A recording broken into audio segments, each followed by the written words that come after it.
All right, breaking news. The 49ers are reportedly going to fire Nick Sorensen, the defensive coordinator. I saw this while sitting on my couch watching college basketball. A couple of tweets from Matt Barrows and Matt Mayoko, both of them citing a league source that he will not be back as defensive coordinator. Let me see if I can share this screen with you here. Let's take a look here. Mayoko says Sorensen will not be back as 49ers defensive coordinator. A league source said the hope is that the Niners can retain him on Kyle Shanahan's staff. That's what I told you yesterday they would try and do. There are a few attractive options for the 49ers to now consider in their DC role. Let me see how Barrows framed this. 49ers are going to have a press conference tomorrow for Kyle Shanahan and John Lynch. So, you figured this would have to be done before then. And, I think there was probably some feeling that the reason the press conference didn't happen yet was in part because they were figuring this out. So this was at 6:33 that Barrows said, per a league source, 49ers are moving on from Nick Sorensen. The team hopes it can retain him in some capacity. 49ers have an opening at special teams coordinator. Sorensen was a special teams coordinator at Jacksonville in 21. Did they both say? So both said league source, and the hope is that the Niners can retain him in some capacity. So there you go. That's not surprising news. I did the video yesterday about why Robert Saleh, and some people took issue with me saying like Robert Saleh should be begging. Part of that language is making a point in a thumbnail and a title, but I also said it and I mean it. But what I mean is not he should be on his knees begging. They should also be begging. They are a great pairing. They've been a great pairing. Now, I do think you have to be dangerous. I think this is one of those that feels very obvious. I know it feels like a very casual, obvious match to make, the 49ers and Robert Saleh. But I think it's a great place for him, given their schedule next year, given their recent history. I don't want to jump too far ahead on that, though, because I do think we have to also acknowledge that now Kyle Shanahan's going to hire his third defensive coordinator in as many years. I mean, another way to look at it is his fourth in 4 years, which is, potentially a very disruptive place for your defense to be. Now, obviously, D'Amico left because he got promoted and got a head coaching job.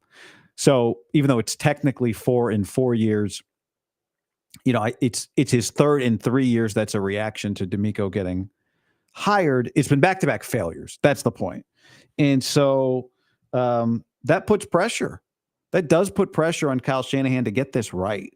Now, this one's a little different than last year because last year, you fired Steve Wilkes after the Super Bowl. And after the Super Bowl, a lot of people have jobs. It's hard to hire after the Super Bowl. The carousel has settled. And so that put them in a tough spot to the point that they were doing something that felt kind of crazy, which was trying to get Jeff Ulbrich away from the Jets, which didn't happen, obviously. And I always thought was kind of bizarre. Barrows wrote, it's not known who the 49ers are targeting to replace Sorensen. One target from last season, Jeff Ulbrich, still in the contract with the Jets. It's possible that he'd be released from the contract depending on who they hire. I mean, I would think he's definitely released from that contract depending on who they hire. I don't think there's any doubt in my mind. I'd rather have Robert Saleh than Jeff Ulbrich. And the beauty here for them, if there's such a thing, is they are moving before the playoffs even begin now on this. So unlike last year where they were in a difficult spot, they should be in better position this year. But again, make no mistake, the point I want to make first is that Kyle Shanahan hired Steve Wilkes and then had to fire him after 1 year. Kyle Shanahan, then a guy he knew in the building, it wasn't clearly not his first choice, but a guy he knew in the building, went to Nick Sorensen, had to fire him after 1 year. So he was really good at his first 2 coordinator hires. He's been really bad at his last 2 coordinator hires. And you don't get to say, by the way, well, Steve Wilkes, was he really that bad? Because this is a defense of Wilkes. This is like what I'm saying here is a criticism of Shanahan. Well, I mean, he wasn't even that bad. Okay. In a way, it wasn't a terrible hire because they got to the Super Bowl and almost won the Super Bowl with him. But you fired him. And you wanted to fire him going into this. You could have won the Super Bowl and fired your coordinator. That's crazy. So that was a failure. If you hire a coach and he does not get another better job and you have to replace him after a year, that's a failure. And, Kyle Shanahan, I think, needs a couple of things. One thing he needs from his defensive coordinator is experience, a guy that he doesn't have to, I'm not going to say micromanage, but manage, keep an eye on. I think he needs a different energy from a defensive coordinator. He needs energy from a defensive coordinator than his energy. DeMeco Ryans and Robert Saleh had a lot of energy, a lot of positive energy. Steve Wilkes is more kind of cut from the Shanahan cloth, kind of, just like Kyle's angry all the time. I don't think Sorensen's that way, but it didn't feel like a high energy figure. That's not his, just a different personality. And I do think, don't get me wrong, 95% of this is about coaching and play calling, defensive play calling. There is part of this that's about your energy. And Shanahan would benefit from a guy that just has some real positive vibes, some good energy. I think it'd be a good counterbalance for him. He's got a defensive guy's energy. And if you're, and a lot of the guys from his tree do, because that's what his dad was like. His dad's a maniac. His dad was the angry guy. And Kyle's angry guy, and McVay's cool but angry guy. LaFleur, sneaky angry guy. I think you need to counterbalance that, which would make Wink Martindale not the balance. I also don't know if Wink doesn't. I mean, I guess you could scrap. Some people want to scrap the wide 9. You scrap the wide 9 and get Wink. Wink, got run out of Baltimore. Did a good job in Michigan, but it's now the other thing would be, could you pay somebody that's hard on you? I mean, that'd be an ideal, but they're tough guys. I don't think, I'd be surprised if Brian Flores gets a job. I don't think you're not going to have to wait till the NFC Championship game, in my opinion. Certainly not the Super Bowl to get the Vikings coach. Jim Schwartz, I saw that name. Like, Jim Schwartz has done a really good job against Shanahan. He's done a really good job against Kyle. But he's bounced around a little bit for a reason. So, these are all things you got to juggle, personality things you got to juggle. I think Jim Schwartz is best in a place where the head coach has a lot of equity built up, and there's no possibility that Jim Schwartz becomes the head coach halfway through the season. And that's not the case for the 49ers, right? So that's a positive. But the best thing here is the timing. They give themselves a chance. But the worst thing here is they need to nail this hire. They cannot be in this position again next year. They cannot be in this position again next year. And if they're in this position again next year, it's really gone sideways because they've got the easiest schedule in the league next year coming into the season. I mentioned this yesterday a little bit. Liam on the stream asked, who was the Bengals DC? He'd be good. Lou Anarumo, who got fired. And some people think that he got Steve Wilkes in Cincinnati, kind of scapegoated. Maybe. I mean, you read, that's what I thought. That's what people have told me. That's what one coach told me yesterday, is that Anarumo got scapegoated.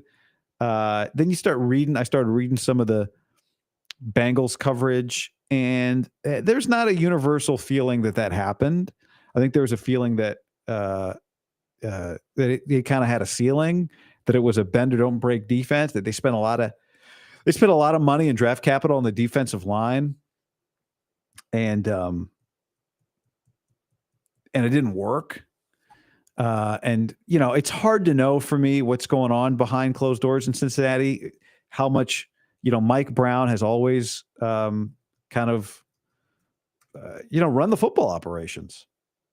He's always run football from behind the scenes. So I wondered how much of that personnel decision involved the defensive coordinator. And then one of the beat writers I read said that he had quite a bit say in their defensive personnel in Cincy. So it's hard to know. I mean, the one thing is I gave you the stat yesterday. The Bengals, the NFL, if your offense this year scored 33 points, you went 79-7. 79-7 if you scored 33. The Bengals went 3-4 if they scored 33. So a major underachieving defense, or at least not a good defense, whether or not they're underachieving. I guess their talent wasn't as good as it was a couple years ago. Now, the good thing he did was he played well against Mahomes in the postseason. But we're a few years removed from that.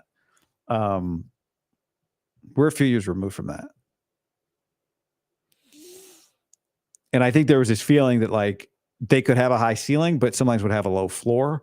And I think when you have the schedule the Niners have next year, which is the easiest in the league by winning percentage in 2024 and a fourth place schedule, you need a high floor. You need to be consistent. And you're hosting the Super Bowl next year too. So you get a rare shot, to reload, revamp, rest up, and take a big swing this year. So take a big swing. Take a big swing here at defensive coordinator. I'm seeing some of this from multiple people, but here's a comment from Jordan. Wilkes, Sorensen, Brian Schneider, the special teams coach, all scapegoats, in my opinion. Kyle is no leader. He let the players run the show since the beginning of the offseason. Always has an excuse. That's where the players get it from. Well, I disagree that they're scapegoats. I don't think were they good enough on defense this year? No. So did the coordinator have to be fired? Did the special teams coach have to be fired? Yes and yes. Firing a coach doesn't mean that the head coach has no responsibility, doesn't bear any of the brunt of the criticism. Kyle Shanahan has had now bad special teams with two different coordinators. He's had back-to-back coordinators that he hires fail on defense. So that is part of his resume. That's part of his resume. What are your options here? If you think they're a skit, keep them around and quote unquote hold the coach more responsible. I love when people say that. You got to hold him responsible. Well, Jed York will hold him responsible. If he thinks he's not getting his money's worth, fire him.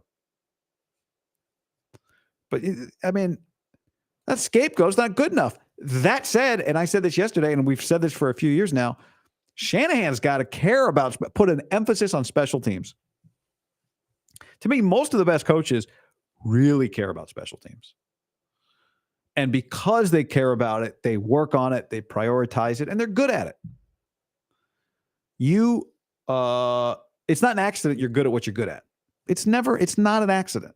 If you're a good, I did 2 Illinois basketball games this last week, college basketball. Super into college basketball right now, people. Got a lot of big games coming up this month if you want to watch me. But Brad Underwood, the coach at Illinois, I was doing a game. They had the biggest road win against the top 10 team ever last Thursday, 32 points at Oregon. And before the game at shoot around, my broadcast partner, Casey Jacobson, said, why are you guys such a good offensive rebounding team? And he goes, it's one of the best coaches in the country. He goes, it's not a secret because we work at it. Like the best coaches that you talk to, it's really simple to them. They care about turnovers. They care about field position. They care about running the football. They care about tackling. These are not complicated things. And I think Kyle Shanahan is in many ways an elite coach. But the special teams is one area where it feels like most of the best coaches really care about it. And he doesn't seem to, he gets mad at it. He's happy to get mad at it. But his teams play like it's not an emphasis for him. That's how they play. And that's on him. But part of that is Okay, if that's your weakness, you got to spend the money to find somebody. I know, it's like Brian Schneider had some good special teams previously. You got to have roster depth, right? That's where there's always a trickle down when you trade a bunch of picks for Trey Lance. That's a thing. So that factors into your special teams. How good are the players that you have on special teams? Comment from Andre: reunite Saleh and Rodgers. Could you imagine those weekly press conferences? Oh, yikes. No, thank you. Although I know somebody said to me yesterday in a comment, I think they think that my take on Sam Darnold got exposed because Sam Darnold wasn't good the other day. And the opposite. I don't expect the Minnesota Vikings to do much, and because they don't have a $50 million quarterback. As I've said, I thought he was better than Trey Lance. That doesn't mean he's a $50 million quarterback. I'm not surprised to see it not work against the Lions the other day, and I won't be surprised to see the Vikings lose early in the playoffs. But as somebody said to me, I guess after he didn't play well, there goes the Niners shot of trading for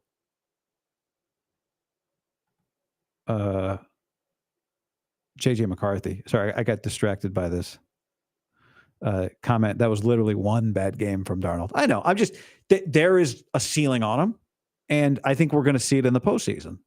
That's all. I also like him. Both things are true. I think this is not a serious comment, in which case I like it. Actually, it's gone. I don't know where it went. By the way, you guys will get a kick out of this, I think, as part of a shout out to a sponsor, Prize Picks, where you can use the code GUY. Sign up with the code GUY at Prize Picks and get $50 into your account immediately just for signing up and playing a $5 lineup. Check this out. I've got a 6-pick lineup. $50 pays $1,000. And look at what I hit yesterday. First leg of my lineup. Bryce Lance, that's Trey's brother, more than half a touchdown in the North Dakota State, Montana State championship game, FCS championship game. I got Bo Nix less than, CJ Stroud more than, Riley Leonard less than rushing yards. The kicker for Texas, I need him to make a field goal, and Will Howard less than 247.5. Anyway, code GUY. A lot of great football to play with right now at Prize Picks. Code GUY. Make a $5 lineup and immediately get $50 into your account.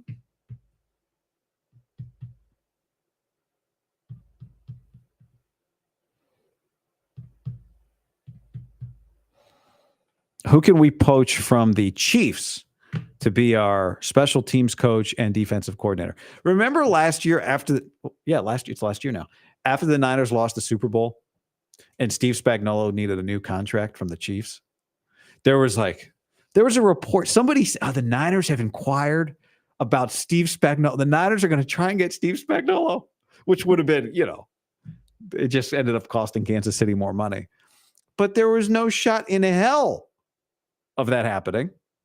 Same for Dave Taub, who is he the longest tenured special teams coach in the NFL? The Chiefs defensive, the Chiefs special team, 12 years he's been with the Chiefs. Maybe viewed as one of the best, if not the best, special teams coach in the league. So there's that. There's Dave Merritt, who is their DB coach. Remember what he said after the Super Bowl? He's the one that didn't. I think he's the one that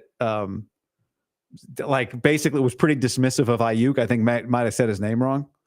Dave Merritt said this. Asked about last year if he would replace Steve Wilks.